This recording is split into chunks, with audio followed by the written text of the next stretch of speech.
नमस्कार। इस सिख परिवार के आप सभी सदस्यों का द ऑफिसर्स लाइब्रेरी के यूट्यूब चैनल पर स्वागत है। जैसा कि आपको पता है, हम लोगों ने एक्ट को कंप्लीट किया है, साथ ही ईएसआई रूल को कंप्लीट किया है। आज हम देखना स्टार्ट करेंगे ईएसआई रेगुलेशन, जो कि विनियम है और वह 1950 का है, 1950 का। इसका स्टार्ट करेंगे चैप्टर 1 से और बारी बारी से सारे चैप्टर कंप्लीट करेंगे। ये काफ़ी इंटरेस्टिंग होने वाला है, क्योंकि आपको पता है ईएसआई रूल्स को और रेगुलेशन को हमने पढ़ा है। रूल्स के अकॉर्डिंग ही रेगुलेशन आते हैं, एक्ट के अकॉर्डिंग रूल आते हैं।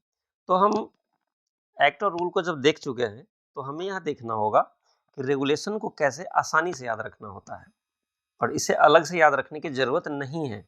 आप एक बार थोड़ा, यदि आपने हमारा वीडियो देखा है पहले से, तो यह वीडियो आपके लिए आसान हो जाएगा। और इस वीडियो को देखने के बाद हम आपको बताएंगे कि एक्ट के साथ रूल्स के साथ रेगुलेशन को कैसे आपस में अलाइन करना है और इस तरह से कैसे चीज़ों को आसानी से याद रखा जा सकता है और एग्जाम तक पहुंचा जा सकता है, जिससे कि आप एग्जाम में अधिक से अधिक क्वेश्चन सही कर पाए। तो चलिए स्टार्ट करते हैं। रेगुलेशन 1। रेगुलेशन 1 क्या है? Short title and extent. अब अलाइन करने वाली क्या बात है कि आपने एक्ट में भी सेम टॉपिक देखा होगा, रूल में भी सेम टॉपिक होगा, रेगुलेशन में भी सेम टॉपिक है। यानी आपका एक याद करने का टेंशन अब खत्म कि ईएसआई एक्ट, रूल्स या रेगुलेशन 3 अलग अलग है, बट फिर भी उसका चैप्टर नाम सेम ही है। जब आपसे पूछा जाएगा तो तीनों सेम होंगे। कहाँ कहाँ सेम होंगे, क्या क्या सेम होंगे?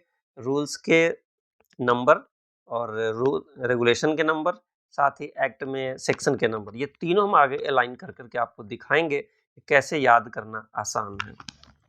सबसे पहला देखते हैं दिज रेगुलेशन। अभी रेगुलेशन का नाम क्या होगा? दिज रेगुलेशन में be called the employee state insurance general regulation 1950। अब आपको यहाँ याद करना कुछ भी नहीं है, इसमें सेम नेम से रूल्स का भी था, रेगुलेशन का भी सेम नाम है। They extend to the whole of India. ये दोनों पॉइंट सेम है, इसलिए याद रखने वाले इसमें कोई चीज़ नहीं, सिर्फ आपको अलाइन करना है अपने मन ही मन में। दूसरा देखते हैं रेगुलेशन 2 क्या है। रेगुलेशन 2 में डेफिनेशन है। तो हमने एक्ट के सेक्शन 2, रूल्स के रूल 2 में और रेगुलेशन के 2 में, तीनों में ही डेफिनेशन वर्ड दिया गया है। देखते हैं अब इसमें एक्ट का मतलब क्या बताया गया है। एक्ट का मतलब वही है जो हमने एक्ट पढ़ा है। नेक्स्ट, अपॉइंटमेंट डे क्या होता है? Appointed day, the date when chapters 4 and 5 of the act apply to a specific area, factory or establishment। मतलब चैप्टर 4 एंड चैप्टर 5 किसी एरिया में जिस दिन से अप्लाई होता है और फैक्ट्री और स्टेब्लिशमेंट पर, वही डेट अपॉइंटेड डे होगा।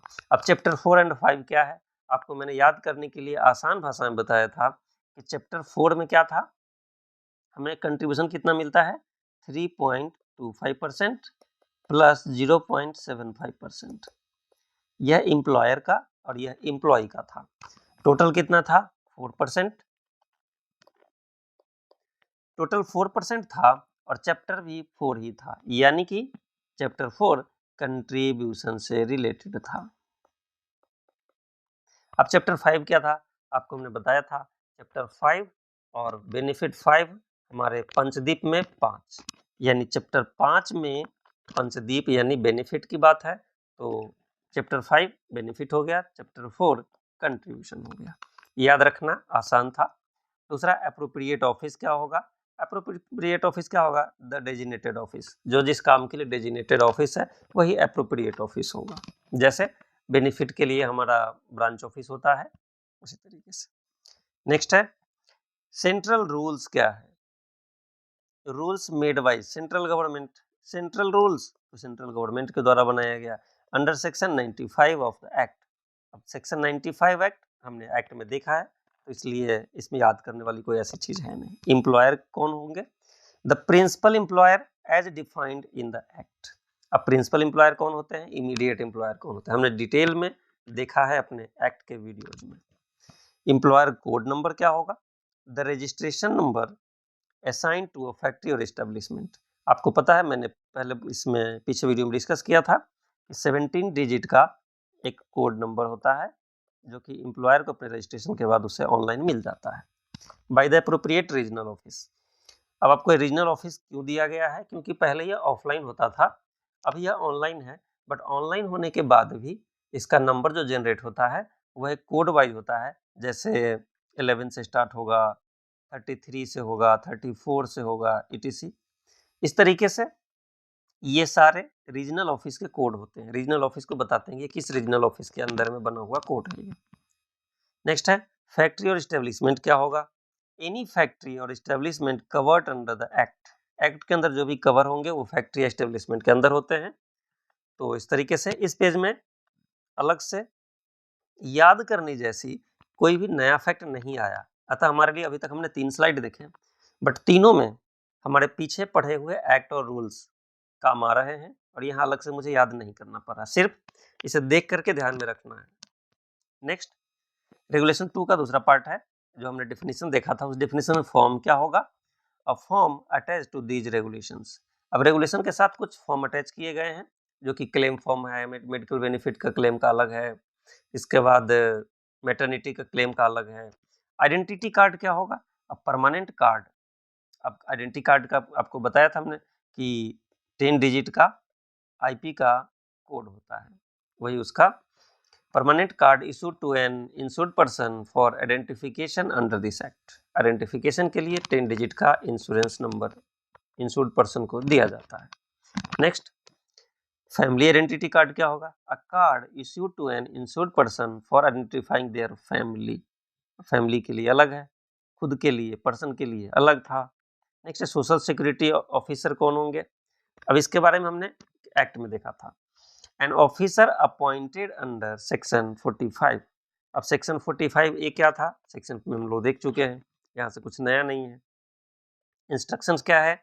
ऑर्डर्स और directives issue bye the corporation और ऑथराइज ऑफिसर। कोई भी डायरेक्टिव ऑर्डर्स जो इशू किए जाएंगे कॉर्पोरेशन के द्वारा या कॉर्पोरेशन जिसे ऑथोराइज करती है। रेगुलेशन 3 क्या है? The manner in which the corporation may exercise its power. यानी कॉर्पोरेशन अपने पावर का इस्तेमाल जिस तरीके से करता है, देखते हैं।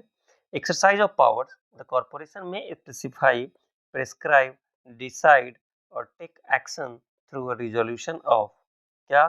द कॉर्पोरेशन इटसेल्फ और the standing committee subject to section 18 of the act. यदि सेक्शन 18 हमने पढ़ा है तो फिर यहाँ देख सकते हैं कि उसमें क्या कंडीशन दिए गए हैं। तो इस तरह से खुद कर सकती है या फिर स्टैंडिंग कमेटी के माध्यम से। अब डेलीगेशन ऑफ पावर क्या है? द कॉर्पोरेशन और स्टैंडिंग कमेटी में डेलीगेट पावर टू, किसे कर सकती है? सब कमेटी, किसी सब कमेटी को, या authorise officer of the corporation, किसी कमेटी को या फिर किसी ऑफिसर को ऑथोराइज कर सकती है, यानी पावर डेलीगेट कर सकती है। नेक्स्ट रेगुलेशन 3 का एक पार्ट है रिस्ट्रिक्शन ऑन डेलीगेशन। क्या है? powers that must be exercised solely by the corporation under the act cannot be delegated। यानी कुछ पावर है जो कि डेलीगेट नहीं किए जा सकते हैं, खुद ब खुद कॉर्पोरेशन को यूज करना पड़ता है। रेगुलेशन 3A क्या कहता है? Exercise of powers by an office, office के द्वारा। Authority to exercise powers the appropriate office, branch office, regional office shall exercise powers through, किसके माध्यम से? The officer in charge at the time और another officer authorise under general और special orders by director general. यानी कि DG के द्वारा जो ऑर्डर्स के माध्यम से किसी को ऑथोराइज किया गया है वह भी पावर का यूज कर सकते हैं।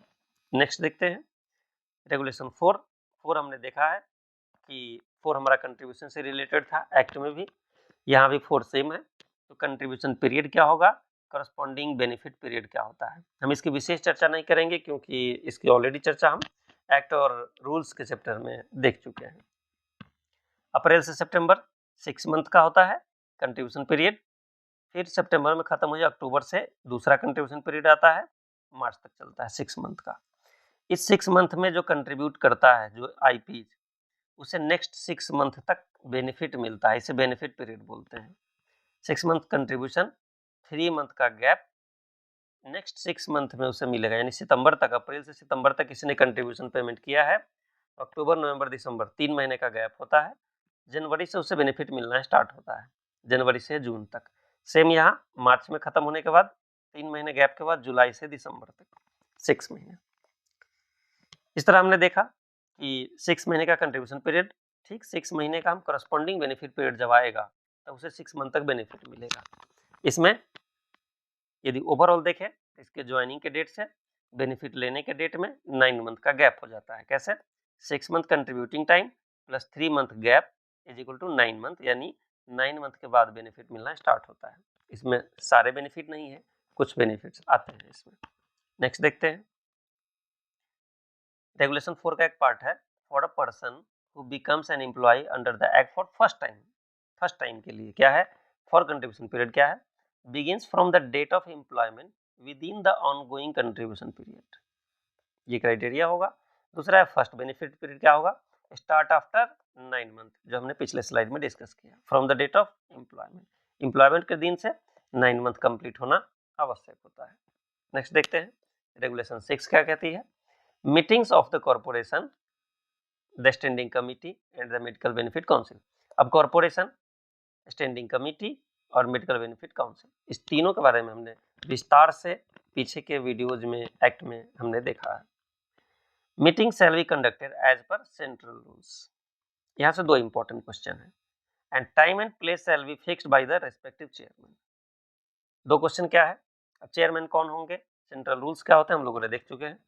अभी देख रहे हैं कि इसमें जो मीटिंग कंडक्ट किए जाएंगे वो किसके अनुसार? सेंट्रल रूल्स के अकॉर्डिंग। और कौन तय करेंगे? तो चेयरमैन तय करेंगे। यहाँ से 2 इंपॉर्टेंट क्वेश्चन थे। नेक्स्ट, यहाँ से जो एग्जाम में क्वेश्चन पूछा गया था वो ये था कि meeting of the corporation, standing committee, medical benefit council वो किस रेगुलेशन के अंतर्गत है? तो रेगुलेशन 6 है उसका। मीटिंग कौन तय करता है? रेस्पेक्टिव चेयरमैन तय करते हैं। नेक्स्ट, किसके अकॉर्डिंग होगा? तो सेंट्रल रूल्स के अकॉर्डिंग। नेक्स्ट, रेगुलेशन 7 क्या है? Decision by majority. अब कोई भी डिसीजन जो होगा वो मेजोरिटी के बेस पर होगा। कैसे? Decision in meeting shall be made by a majority vote, majority के बेस पर। किसके? ऑफ मेंबर्स प्रेजेंट, जो प्रेजेंट मेंबर है उनमें से जो मेजोरिटी होंगे उनके आधार पर। इन केस टाई, यदि टाई हो जाता है तो क्या होगा? यानी 2 तरफ से इक्वल वोट आ गए। अब इस कंडीशन में क्या होगा? The chairman shall have an additional casting vote. ये आपके लिए इंपॉर्टेंट है कि जो चेयरमैन होंगे वो एडिशनल कास्टिंग वोट के अनुसार किसी एक तरफ चले जाएंगे, जिस तरफ ऐड हो जाएगा वह फैसला माना जाएगा। नेक्स्ट, रेगुलेशन 8 क्या है? मोड ऑफ वोटिंग, जो हमने पीछे देखा कि डिसीजन ऑफ मेजोरिटी, क्या देखा? Decision of majority. डिसीजन तो मेजोरिटी से होगा, मेजोरिटी वोट होगा, बट वोट कैसे होगा? मोड ऑफ वोटिंग क्या होगा? Voting shall be done by show off hand, यानी हाथ दिखा करके भी हम वहां वोटिंग कर सकते हैं। Names of members voting for और अगेंस्ट, या फॉर में या फिर अगेंस्ट में, उसके पक्ष में या फिर विपक्ष में। अ proposition shall be recorded only if requested by any member present. यदि कोई प्रेजेंट मेंबर रिक्वेस्ट करते हैं कि इसे रिकॉर्ड किया जाए तब उसे रिकॉर्ड किया जाएगा। नेक्स्ट, अब रेगुलेशन 9 क्या है? Matters to be brought before the corporation, corporation के समीप उनके पास कौन कौन से मैटर लाने चाहिए। In addition to matters required by the act, यानी एक्ट में जितने हैं वो तो लाने ही चाहिए। और सेंट्रल रूल्स, यानी सेंट्रल रूल और एक्ट के अकॉर्डिंग जो मैटर कॉर्पोरेशन के पास आने चाहिए वो तो लाए ही जाएंगे। उसके बाद भी the following must be referred, कौन कौन से हैं वो देख लेते हैं।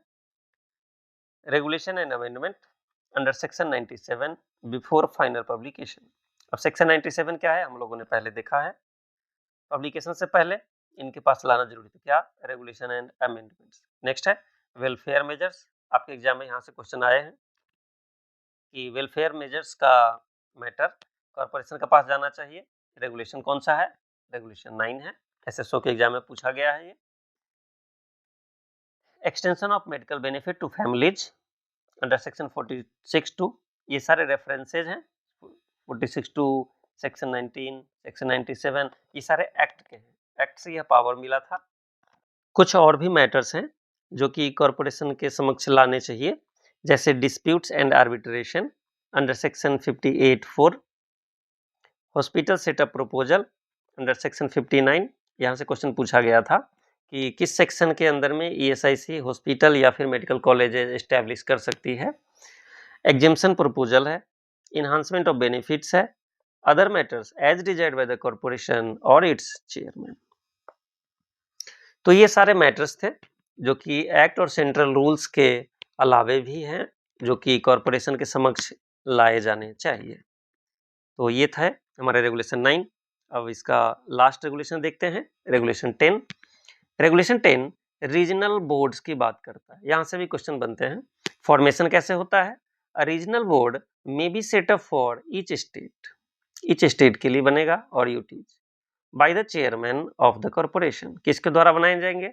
Chairman of the corporation. यहाँ से इंपॉर्टेंट क्वेश्चन है। It will consist a chairman, उसमें चेयरमैन होंगे, वाइस चेयरमैन भी होंगे, स्टेट गवर्नमेंट और यूटीज के रिप्रेजेंटेटिव होंगे। नेक्स्ट, एडमिनिस्ट्रेटिव मेडिकल ऑफिसर भी होंगे, एम्प्लॉयर भी होंगे, एम्प्लॉय भी होंगे, उनके representative, and other nominated members of the corporation. यानी इतने तरह के मेंबर होंगे। हमने इससे पहले भी कुछ बॉडीज देखे हैं, जैसे corporation body, standing committee, medical benefit council यानी एमबीसी। उसी तरीके से रीजनल बोर्ड्स भी है। यहाँ से कम क्वेश्चन आते हैं लेकिन यह इक्वली इंपॉर्टेंट है। नेक्स्ट, टर्म ऑफ ऑफिस क्या होगा? Most members will have a 3-year term. ये इंपॉर्टेंट है। Members nominated by state government with hold office at there discretion. यानी उनके इच्छा पर निर्भर करता है। किसके? स्टेट गवर्नमेंट से आने वाले मेंबर जो होंगे उनके अपॉइंटिंग अथॉरिटी के इच्छा पर। नेक्स्ट, मेंबर्स में रिजाइन और भी डिसक्वालीफाइड ड्यू टू एब्सेंस और अदर रीजन। ये हमने एक्ट के बुक में देखे हैं। नेक्स्ट, फंक्शन एंड पावर क्या है? Recommend changes in the act, rules and procedure. अब रीजनल बोर्ड करेगी क्या? तो रिकमेंड करेगी कुछ चेंजेस के लिए एक्ट में, रूल्स में और प्रोसीजर्स में। नेक्स्ट है, extend the scheme to new areas and industrial category. यानी रीजनल बोर्ड्स जो होंगे वो रीजनल लेवल पर रिकमेंड करेंगे कुछ चेंजेस के लिए, कुछ नए कवरेज के लिए, कुछ नए नए सलाह देंगे। इम्प्रूव बेनिफिट्स, बेनिफिट को इम्प्रूव करने के लिए सलाह। Provide medical treatment and ensure compliance with ESI provisions. Next क्या है? Address grievances and advise the corporation on administrative matters. तो ये सारे थे रीजनल बोर्ड के फंक्शन एंड पावर। यहाँ से क्वेश्चन पूछे जा सकते हैं। Next, meetings and decision making क्या है इसका? The regional board must meet at least once every quarter. अब ये आपके लिए काफी इंपॉर्टेंट है, पूछा भी गया है कि रीजनल बोर्ड की मीटिंग कितने बार होनी चाहिए। तो वंस एवरी क्वार्टर यानी क्वार्टरली मीटिंग इसका होना आवश्यक है। A minimum quorum of 1/3 of the member is required. अब इसका कोरम पूछा जाता है एग्जाम में, 1/3 होने चाहिए। Decision will be made by majority vote with the chairman having a casting vote in case of tie. जो हमने पीछे देखा सेम चीज है। नेक्स्ट, सुपरविजन एंड डिसोल्यूशन क्या है? If a regional board consistently fails in its duties, the corporation may supersede it. अब corporation को पावर है उसे सुपरसीड करने का, कब? जब वो फेल होता है अपने ड्यूटीज को पूरा करने में। The corporation can then constitute a new board और appoint an agency to perform its function. यानी एक बोर्ड बनाए जा सकते हैं नए, या फिर किसी एजेंसी को अपॉइंट किया जा सकता है। नेक्स्ट, 10A क्या कहता है? 10 का दूसरा पार्ट है ये, लोकल कमिटी। अब लोकल कमिटी भी होती है, हम लोगों ने पीछे देखा अभी रीजनल बोर्ड्स को। रीजनल बोर्ड्स, अब देख रहे हैं local committee. A local committee में be setup for an appropriate area by the regional board. अब रीजनल बोर्ड ही लोकल कमिटी बनाएगी। It include chairman, state government official, medical officer, employer and employ representative and a corporation official as secretary. इस तरीके से local committee का formation होता है। Next देखते हैं उसका टर्म ऑफ ऑफिस क्या होगा। Most member will serve 3-year term, 3 year का टर्म होगा, continue till successor are appointed, जब तक उसका अगला सक्सेसर नहीं आ जाता तब तक के लिए वो कंटिन्यू करते रहेंगे। Certain members hold office at the description of the nominated authority, जो नॉमिनेटेड अथॉरिटी होते हैं उनके इच्छा के ऊपर निर्भर करता है। Next, meeting and decision making क्या है इसका, जैसे हमने रीजनल बोर्ड का देखा उसी तरह लोकल बॉडी का भी है। The committee must meet at least 3 times a year, अब इनके लिए 3 टाइम्स है, यह भी इंपॉर्टेंट है। मिनिमम कोरम क्या होगा, 1/3 होगा। Decision are made by majority vote, यहाँ भी सेम चीजें हैं। Chairman having a casting vote in case of tie, ये सारे सेम चीज है, इसमें अलग से याद करने वाली कोई चीजें नहीं थी। नेक्स्ट फंक्शन में क्या है, डिस्कस लोकल इश्यूज। अब लोकल इशू जो होगा लोकल कमिटी वहाँ डिस्कस करेगा कि वहाँ के लोकल इश्यूज क्या है। यदि कोई अलग तरह की बीमारियाँ उत्पन्न हो रही है, एम्प्लॉयर की किसी तरह की परेशानियाँ उत्पन्न हो रही है, कहीं ऑफिस से कम्युनिकेट करने में इशू आ रहे हैं, इस तरह के related to the ESI scheme for effective implementation, effective implementation के लिए लोकल इशू पर डिस्कस करेगी और उसका रिकमेंड करेगी। Address complaint by referring them to the relevant authorities, ये भी है। Provide advice to the corporation regional board as needed, यानी कॉरपोरेशन और रीजनल बोर्ड को भी वह एडवाइस देगी। तो ये था हमारा आज का, हमने ओवरऑल क्या देखा, ओवरऑल रेगुलेशन के चैप्टर 1 को हमने देखा। चैप्टर 1 में जितने भी चीज़ हमने देखे लगभग चीज़ हमारे एक्ट एंड रूल्स से रिलेटेड थे। आगे हम पहले इसके चैप्टर्स कंप्लीट करते हैं, फिर हम इसे आपको बताएंगे कि कैसे अलाइन करके याद रखा जाता है। और जैसे हमने जितने बॉडीज पर हैं, अभी हमने कॉरपोरेशन बॉडी पर है, कॉरपोरेशन, फिर स्टैंडिंग कमिटी, फिर मेडिकल बेनिफिट काउंसिल, और 2 बॉडी अभी हमने जो देखे regional board and local committee. इस तरीके से हर बॉडी का एक अलग से कंपैरिजन हम लेकर आएंगे, जिसमें कि आपको पता चल जाएगा इसके मेंबर के बारे में, इसके मेंबर, इसके मेंबर, इसके मेंबर, इसके मेंबर, कौन कौन से मेंबर होते हैं, कितने कितने मेंबर होते हैं। नेक्स्ट, किसका अपॉइंटमेंट कैसे होता है, किसका टेन्यूर कितना होता है, इससे काफ़ी इंपॉर्टेंट क्वेश्चन बनते हैं। और चैप्टर वाइज रूल्स, एक्ट और रेगुलेशन तीनों देखें तो तीनों में अलग अलग नंबर पे अलग अलग मैटर डिस्कस किए गए हैं, परंतु मैक्सिमम को हम अलाइन कर लेंगे जिससे कि आपका कन्फ्यूजन दूर हो जाए और आप चीज़ों को आसानी से याद कर सकें। नहीं तो अलग अलग 100 एक्ट के सेक्शन, फिर रूल्स, फिर रेगुलेशन याद करना थोड़ा मुश्किल है, लेकिन हम इसे इजी वे में प्रोजेक्ट करेंगे जिससे कि आप इसे आसानी से याद कर सकें।